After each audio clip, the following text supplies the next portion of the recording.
Karibu tena mtazamaji. Taifa la Somaliland leo liliadhimisha miaka 34 tangu kupata uhuru wake baada ya kujitenga na taifa la Somalia. Somaliland ilijipatia uhuru huo mwaka 1991 na maadhimisho hayo yaliongozwa na Rais Abdirahman Mohamed Abdullahi iliandaliwa katikati mwa jiji kuu la Hargeisa. Mwanahabari wetu Jeff Kirui na taarifa hiyo.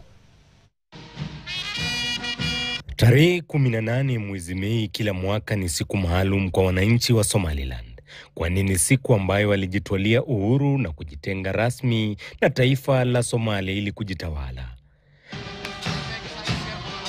Awamu ya 34 ya maadhimisho ya uhuru wa Somaliland yalishuhudia sherehe iliyoshamiri maigizo ya kitamaduni na gwaride kutoka idara zote za usalama ikiwemo polisi na majeshi. Wakazi wa Somaliland wanajitambulisha kwa jina la utani kama Simba wa Pembe la bara Afrika, hali inayoarifu uwepo wa simba huyu kwenye maadhimisho yao kama ishara ya ujasiri kupigania uhuru wao. Na licha ya tofauti za kisiasa, viongozi wanalazimika kuweka kando tofauti zao. Rais Abdirahman Mohamed Abdullahi na mpinzani wake aliyekuwa Rais Muse Bihi wakiongoza taifa kwenye azimio lao kuu la kutambuliwa na Umoja wa Mataifa kama taifa huru.